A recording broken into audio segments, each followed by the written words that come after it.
I am back. The Grim Reader is back, and I'm going to do something very unusual for this channel, which is a tag, because I was tagged by two people, and Novella and Kelly from all books I'm not reading, sorry, to do the travel tag. And I very rarely do tags anymore, but when two people tag me, I gotta do the tag. So let's get to the questions. It's the travel tag, and I know I'm supposed to tag people, but I'm not going to do that because I'm going to say you're all tagged. Everyone is tagged. Anyone who wants to do this is tagged. I just don't like tagging people because it's like, well, first of all, I don't know if they've already been tagged, so I'm going to step out of that one. Anyway, do I read books when I travel? Of course I do. And so last time, for example, what happened was I was almost finished with the Zola novel, but I didn't want to take the book because it was the kind of book where I don't want to leave it, so I don't want to finish it and have to log it everywhere. So I downloaded it onto my iPad or Kindle. I think iPad. I can't remember which one I took. And so I did that, and then I bought one other book that I thought I would love, and I didn't love it, so I just left it in the Airbnb, and that's Flights by Olga Tokarczuk. I couldn't get into it was too fragmented for me. And I just wasn't enjoying it, the little stories, that much.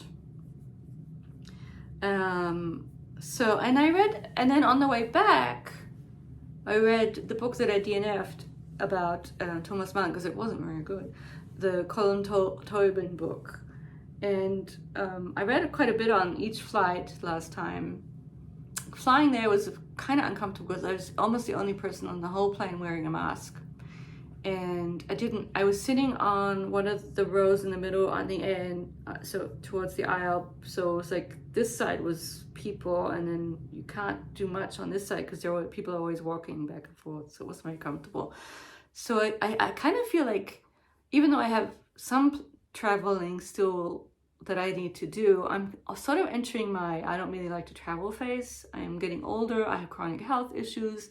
The last trip home was a complete and utter train wreck, for which I was then reimbursed quite, not handsomely, it wasn't that much money, but it was enough to make me stop griping about Air Canada, because they sort of came through with a bit of a, more than, the regular amount of reimbursement. It wasn't that much, but it was enough to make me quiet about that, what happened. But it was still terrible that it happened.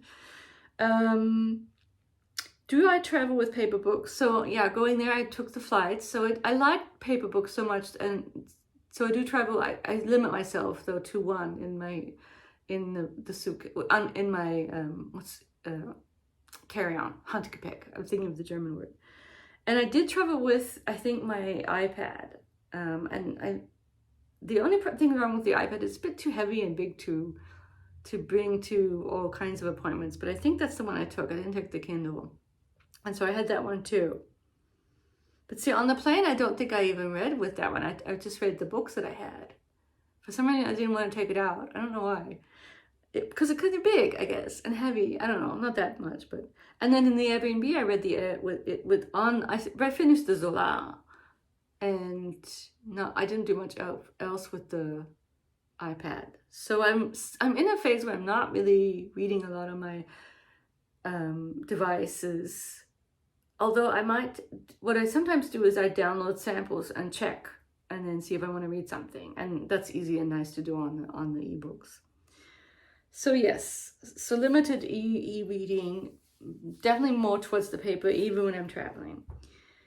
How many books when I travel to somewhere, not that many, because, for example, the Germany trip, I have a lot of other things to pack. I have to pack the textbook that I teach with, and then it depends where you're going. But actually, I probably limit myself because of, it's heavy. They're heavy to carry around. So not that many, but I do take some. And I actually want to kind of leave things for purchases, perhaps even at the airport, you know. How many books do you pack? So yeah, I kind of limit myself to a couple.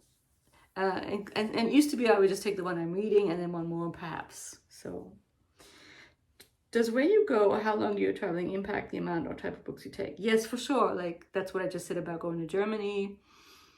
I didn't want to take that many. And also I spent, the next question is, do you buy books? So I spent too much time being upset that I couldn't spend more time in the stores. And then also I hadn't figured out a good way to send stuff back, because at some point I had a bad experience sending stuff back through the mail. It was open and things were stolen or taken out, and so I'm kind of like, plus you have to bring it there and I'm lazy. It's really hot in Germany. Anyway, I didn't want to do the whole taking it to the post office thing.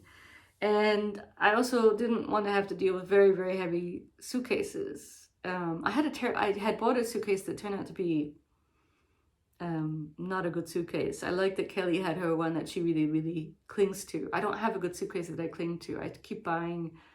I've had some good ones, but yeah, no, I didn't like that big pink one that I had. It was too big, and it was not a soft one, a hard. And I don't like those. I've decided I don't like them at all.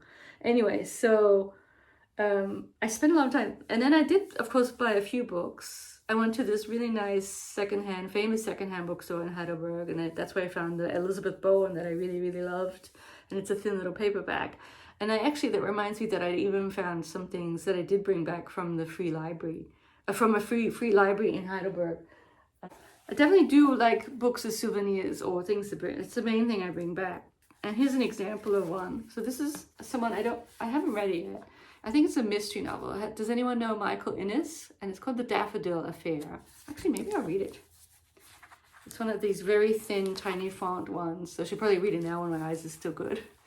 And this is from a trip that my sister and I took, a delightful trip in 2015 or 16, to the Channel Islands. So the group of islands between France and England, although they're much closer to France actually, and only one of them, Alderney, is in the Channel. The others are too close to actually be in the Channel. And we stayed, because Alderney is a very tiny place, on Guernsey. And the reason we took this trip from Stuttgart, of all places, is because of it was a genealogical trip for me, at least, to a certain extent. And so we have family, the Lemessurier. I call them Lemessurier. Some people say Lemessurier. The Lemessuriers. And if there's any British people watching, you may remember an actor called John Lemessurier. He was in that army show. I forget its name. See, I was a bit too young for it too, but my mother would always point out, we're related to him, John Lemessurier. And we are quite directly. One of my great let's see, Elizabeth Lemessurier was my great grandmother, and Elizabeth Lemessurier married Ambrose Lane, and she was born in Alderney, but they lived on Guernsey for most of their life, I think. And then she gave birth to my great grandmother Charlotte Lane, and she was actually a genealogical nerd. She's the one that did all the trees and the genealogical trees. Anyway, point being, they're all from Guernsey and Alderney. And not only that, but the Lemessuriers, so I think Elizabeth's uncle, not father, they were the governors of Alderney, the hereditary governors of Alderney, the little island that my sister and I were able to travel to for one day from Guernsey. We took a hovercraft, the Bumblebee hovercraft, which I don't think you can do anymore. And it took quite a while. It was quite bumpy, but it was fun. Maybe less sick than boats, because you're kind of outside, and it was just fun to go across from one island to the other island. And Alderney was very sleepy and very delightful. And there's a church that another relative built, and we found a museum that was a school that was dedicated or built by Jean Lemessurier, so the great uncle, and a museum of a lot of World War II stuff too, which was kind of interesting. and pictures everywhere. And we ran into this funny fellow who then ended up writing a newspaper article about it. It was just a delightful day to Alderney. Anyway, let's get back to the book. This was bought in a used bookstore, and you know, going back there now, I probably would have bought other things or more things in Alderney. I bought this in Alderney, and I remember that. I remember going there. 1.99p says here. I don't know how much that is, and it was great. I'm blessed. I know that. I remember that for sure. I'm just looking through to see if there's any sort of press files or anything in it. No, I don't think so. And yeah, we ate.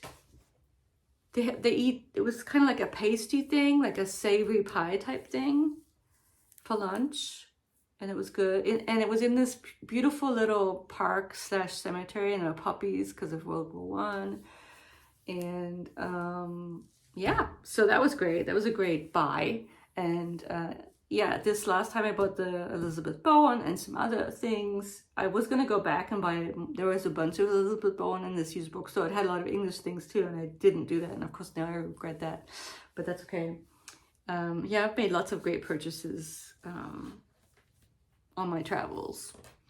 And yeah, I was talking about how I'm not going to travel that much more, but I'll go back to Germany. But in a way, it's now time for my sister and her husband to visit us. And what we're going to do is plan they'll come here, but then I'll also go to somewhere that's a little more exciting than where I live, because where I live is not that exciting. Maybe New York, and we'll meet up and do that too. That will happen. And then the one trip, maybe two, maybe one big one, is back to the Antipodes. So my birth country, some of you know, is Sydney, Australia. So Australia, and my mother's from New Zealand, was from New Zealand. And my father had emigrated from Germany to Australia in the 50s, as quite a few Germans did. And so we need to go back. I have never been back to Australia since I left in 1976. So I know it's basically going to a country I've never been to, because there's just too much time. I have been back to New Zealand because my mother moved back there, and that's actually where she passed away in 2002. So I've been to New Zealand 3 times, just the North Island, not the South Island, the place where all the tourists do their bungee jumping, and where, for example, Ring of, what's it called? The Lord of the Rings show? Ring of Powers, and the Lord of the Ring movies were filmed. And so I'm always talking to my sister about, well, if we go back, where are we going to go? You know, Sydney for sure. We both kind of want to go to Tasmania, which is also a genealogical place for us, because a famous person that I won't talk to you about this time, somewhat famous person, actually more famous for New Zealand. He moved from Ireland to Tasmania, and then well, his father was in Tasmania and he goes to New Zealand. I think that's the story. And then his son goes back to, and there's back and forth between Tasmania and New Zealand. So we both kind of wanted to go to Tasmania because, you know, apparently there's this thing about islands in my family. Little islands, Tasmania and Guernsey and Alderney. And then the question is, well, what about New Zealand? Should we go back there? And I kind of need to go back there. I have some cousins now that were found, second cousins, and maybe one more time. I don't know. It's just so hard to get there. And anyway, it's almost like it's a retirement thing too. Yeah, I think a lot about travel. And for example, just at the end here, I've never done a cruise. And I want you to see, have you done cruises? Would you? And I know that David Foster Wallace wrote something about how awful a cruise was that he went on, the essay. But what I've done now is I've kind of fallen down the Viking company rabbit hole, because they make it look like that would be the kind of cruise that I would like, where you kind of do educational stuff and other people who are not just there to, you know, like, I don't think I'm going to do a Disney cruise. Sorry to be snobby, but the Viking cruises, like, they look kind of nice. And so they on some kind of news, you know, what's the word, where they send you and they keep taunting me with free airfare and making it even cheaper and cheaper. Because one thing I always look at with cruises is like, that's expensive, and I'm not that well off to do that. But the Viking, they kind of like look almost like worth it, but perhaps affordable. So, and see, for example, I don't think I'm a lazy traveler or chronic ill traveler. So I went, but I really want to go to Italy. I've never been to Italy. Let's face it, I've barely been to Austria. I mean, I've been to Salzburg and skiing once, which was a complete disaster in high school, but I've never been to Vienna. But going back to Italy, so Viking, I could go to Italy, do Italy and the Mediterranean with Viking, you know, get on and off, have a little cultural stuff going on. And for someone who is not that mobile, maybe that's the way to do Italy. I don't know, you tell me. So what are your cruise stories that you have? Oh gosh, anyway, that's my tag, my blabby tag. Thank you, Kelly and Novelle, for tagging me. And as I said, I'm not going to tag specific people, but you feel free to do it, and feel free to comment below. I'll talk to you very soon. Bye bye.